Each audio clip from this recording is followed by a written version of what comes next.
Hi అండి, అందరూ బాగుండాలని కోరుకుంటూ F1 స్టూడెంట్స్కి దెబ్బ మీద దెబ్బ పడనుందా? ఎందుకో చెప్పే ముందు ఒక చిన్న రిక్వెస్ట్ అండి. మీరు ఈ వీడియో చూస్తుంటే కనుక దయచేసి ఒక లైక్ చేయండి, షేర్ చేయండి, తప్పకుండా సబ్స్క్రైబ్ అయితే చేసుకోండి.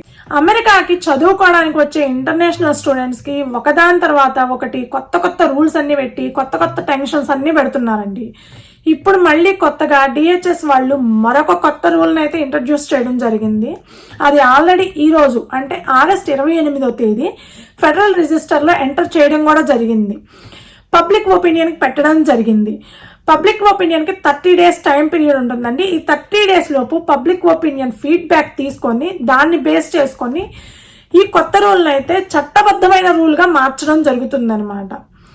ఆ తర్వాత ప్రతి ఒక్కళ్ళు ఆ రూల్ని ఫాలో అయ్యి తీరాల్సిందే. ఇంతకి DHS department of homeland security వాళ్ళు పెట్టిన కొత్త రూల్ ఏంటి అని అంటే, ఇప్పటి వరకు F1 వీసా మీద ఎవరైనా స్టూడెంట్స్ అమెరికాకు వస్తే వాళ్ళు చదువుకున్నంత కాలం హ్యాపీగా అమెరికాలో ఉండొచ్చు.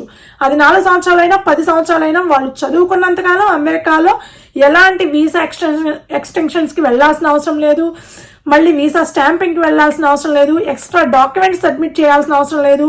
వాళ్ళ ఇష్టానుసారంగా కాలేజెస్ అయినా యూనివర్సిటీస్ అయినా కోర్సులు అయినా మార్చుకోవచ్చు. ఇప్పటి వరకు అంత ఫ్రీడమ్ ఉంది F1 వీసా మీద వచ్చే స్టూడెంట్స్కి. కానీ కొత్తగా DHS వాళ్ళు పెట్టిన కొత్త రూల్ ఏంటంటే, F1 వీసా మీద వచ్చే ఇంటర్నేషనల్ స్టూడెంట్స్ ఎవరైనా సరే వాళ్ళ గడువు పరిమితి కేవలం 4 సంవత్సరాలు మాత్రమే. 4 సంవత్సరాలు కంప్లీట్ అయిన తర్వాత వాళ్ళు అమెరికాని వదిలిపెట్టి వెళ్ళిపోవాల్సిందే. ఇది ఫస్ట్ దండి. రెండవది, ఒకవేళ ఎవరైనా సరే బ్యాచులర్స్ డిగ్రీకి జాయిన్ అయ్యారనుకోండి, అంటే ఇండియాలో మనకి బ్యాచులర్స్ డిగ్రీ అంటే బీటెక్ అయితే 4 years ఉంటుంది, రిమైనింగ్ బ్యాచులర్స్ డిగ్రీస్ అయితే 3 years ఉంటాయండి. కానీ అమెరికాలో బ్యాచులర్స్ డిగ్రీ అంటే 5 years ఉంటుంది. సో 4 yearsకే కదా వీసా ఇస్తుంది. మరి రిమైనింగ్ 1 year ఎట్లా అంటే వాళ్ళు ఎక్స్టెన్షన్కి అప్లై చేసుకోవచ్చు.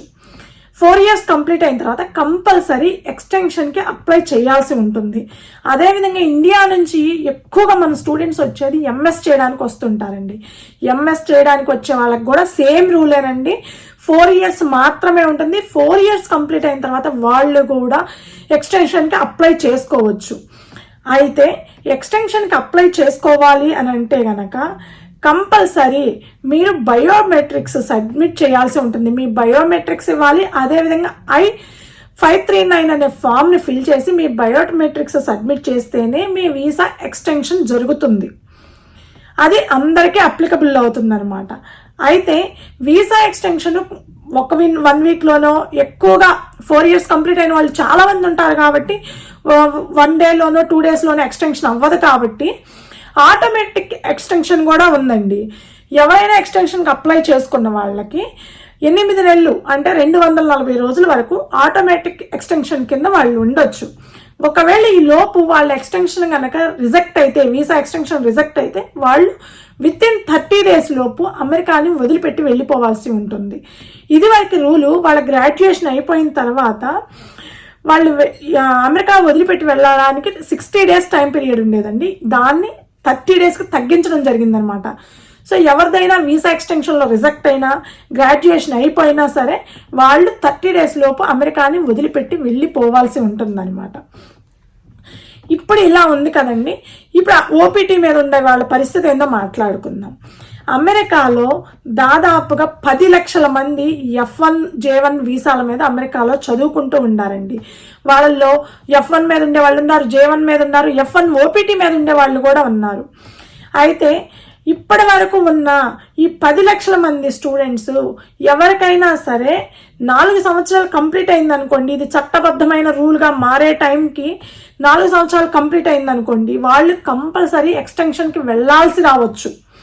అలా ఎక్స్టెన్షన్కి వెళ్ళాల్సి వచ్చినప్పుడు మీరు ఒకవేళ OPT మీద ఉంటే మీ క్లయింట్ లెటర్ కానీ, మీ ఎంప్లాయ్మెంట్ లెటర్స్ కానీ అన్నీ సబ్మిట్ చేసి I-539 ఫామ్ని ఫిల్ చేసి బయోమెట్రిక్స్ ఇస్తేనే మీ ఎక్స్టెన్షన్ అనేది అప్రూవల్ అవుతుంది. అది అప్పుడుండే సిచ్యువేషన్ బట్టి ఉంటుందండి. ఇది కైండ్ ఆఫ్ వర్క్ వీసా లాగేనండి. ఎవ్రీ 3 yearsకి వర్క్ వీసాని ఎక్స్టెన్షన్ చేసుకుంటున్నట్టు దీన్ని కూడా ఎక్స్టెన్షన్ చేసుకుంటూ పోవాల్సిందే. ఇప్పటి వరకు 5 years ఉండేది, లేదంటే మన ఇష్టారాజ్యంగా ఎట్లయినా చదువుకునే వాళ్ళం అయిపోయేది. కానీ ఇప్పుడు ఆ ఛాన్స్ లేదనమాట. ఇంకొకటి కొత్త రూల్ ఏంటి అని అంటే, ఎవరైనా సరే ఇండియా నుంచి ఏ యూనివర్సిటీకి ఏ కోర్స్కి అప్లై చేసి ఇక్కడికి వచ్చారో అదే కోర్సులో కంటిన్యూ అవ్వాల్సి ఉంటుంది. ఒకవేళ మీరు యూనివర్సిటీ కానీ కాలేజ్ కానీ కోర్స్ కానీ మారాలి అనుకుంటే మళ్ళీ ఇండియాకి వెళ్ళి I-20 ఫామ్ని ఫిల్ చేసి మళ్ళీ వీసా ఇంటర్వ్యూకి అటెండ్ అయ్యి స్టాంపింగ్ వేయించుకొని ఇక్కడికి రావాల్సి ఉంటుంది. ఇప్పటి వరకు ఎలా ఉండేది, ఇదివరకు ఇక్కడికి వచ్చిన తర్వాత మన ఇష్టం, ఈ కోర్స్ నచ్చలేదు ఇంకొక కోర్సుకి జాయిన్ అవుతాం, ఈ కాలేజ్ నచ్చలేదు ఇంకొక కాలేజ్లోకి జాయిన్ అవుతాం, ఈ యూనివర్సిటీ నచ్చలేదు ఇంకొక యూనివర్సిటీకి జాయిన్ అవుతాం. దానికి ఎలాంటి రిస్ట్రిక్షన్స్ లేవు. మళ్ళీ వీసా ఎక్స్టెన్షన్ కానీ మళ్ళీ I-20 మళ్ళీ వీసా ఇంటర్వ్యూకి వెళ్ళాల్సిన అవసరం కానీ ఏమీ లేదు, స్టాంపింగ్కి వెళ్ళాల్సిన అవసరం కానీ ఏమీ లేదు. కానీ ఇప్పుడు మీరు ఒకవేళ కాలేజ్ కానీ యూనివర్సిటీ కానీ లేదా కోర్స్ కానీ మారాలి అంటే కంపల్సరీ మీ హోమ్ కంట్రీకి వెళ్ళి మీరు స్టాంపింగ్ వేయించుకొని I-20 ఫామ్ని ఫిల్ చేసి స్టాంపింగ్ కంప్లీట్ అయిన తర్వాతే మళ్ళీ అమెరికాలోకి అంగు పెట్టగలరు. ఇదివరకు లాగా ఇష్టారాజ్యంగా మారడానికి లేదు. ఇది మరొక కొత్త రూల్ అనమాట. సో ఇవన్నీ చెప్పిన తర్వాత ఓపీటీ గురించి మాట్లాడుకుందామండి. ఓపీటీ మీద ఆల్రెడీ మీరు ఉంటుంటే కనుక మామూలుగా ఎవరికైనా ఎంఎస్ చేసిన వాళ్ళకి స్టెమ్ స్టూడెంట్స్కి 2 years ఎంఎస్ అయిపోతుంది. 1 yearకి ఇనిషియల్గా స్టెమ్ కింద మీకు ఓపీటీ ఇవ్వడం జరుగుతుంది. స్టెమ్ వాళ్ళు ఇంకొక 2 years ఎక్స్టెన్షన్ చేసుకోవచ్చు కాబట్టి 1 year కంప్లీట్ అయినాక ఎక్స్టెన్షన్ ఉంటుంది. ఇప్పుడు మీకు ఆల్రెడీ 4 years ఉంటుంది కదా, ఇంకొక 1 yearకి మాత్రమే ఎక్స్టెన్షన్ ఇచ్చే ఛాన్స్ కూడా ఉంది. అప్పుడు మళ్ళీ ఇంకొకసారి ఎక్స్టెన్షన్కి వెళ్ళమనే ఛాన్స్ ఉంది. అది కొంచెము క్లియర్గా రూల్ అయితే ఓపీటీ వాళ్ళకి రాలేదండి. ఎందుకు అని అంటే ఆల్రెడీ ఓపీటీ అసలు కంప్లీట్గా తీసేయాలని ప్రపోజల్స్ అయితే పెట్టడం జరిగిందనమాట. 2 హౌసెస్లోనూ కంప్లీట్గా అసలు ఓపీటీని కంప్లీట్గా తీసేయాలి, అసలు ఓపీటీ అవసరమే లేదు, ఇక్కడ చదువుకోవడానికి వచ్చిన వాళ్ళు చదువుకొని వెళ్ళిపోవాలి, ఇక్కడ ఆ తర్వాత H-1Bకి అప్లై చేసుకొని ఇక్కడే వర్క్ వీసాల మీద వర్క్ చేస్తున్నారు, అలా కాకుండా ఓపీటీని అసలు కంప్లీట్గా తీసేయాలి అని 2 హౌసుల్లో ప్రపోజల్ కూడా పెట్టడం జరిగిందండి. ఇప్పుడు కొత్తగా దీనికి సంబంధించి మళ్ళీ main head of the office మారబోతున్నారు. అతను కూడా ఈ 2 సభల్లో చెప్పడం జరిగింది ఓపీటీని కంప్లీట్గా తీసేయాలి అని. తీసేస్తారా లేకపోతే దాని మీద రెస్ట్రిక్షన్స్ పెడతారా అనేది చూడాలి. కానీ మ్యాక్సిమం మీరు 3 years అంటే స్టెమ్ మీద ఉండే వాళ్ళైనా F1 మీద ఉండే వాళ్ళైనా 3 years అయిపోయినాక స్టెమ్ మీద ఉంటే కనుక ఇంకొక 2 years ఎక్స్టెన్షన్ చేసుకుంటారు కదండి ఓపీటీకి సంబంధించి. ఆ ఎక్స్టెన్షన్ ఇంకొక 1 yearకే ఇస్తారు మీరు అప్లై చేసుకున్నా కానీ. ఆ తర్వాత మళ్ళీ మీరు స్టెమ్ మీద ఇంకొక సంవత్సరానికి ఎక్స్టెన్షన్ చేసుకోవాలంటే మళ్ళీ అప్లై చేసుకోవాల్సి వస్తుంది. ఇలా పడే ఛాన్స్ ఉంది, అది రిజెక్ట్ చేసే ఛాన్స్ కూడా ఉంది.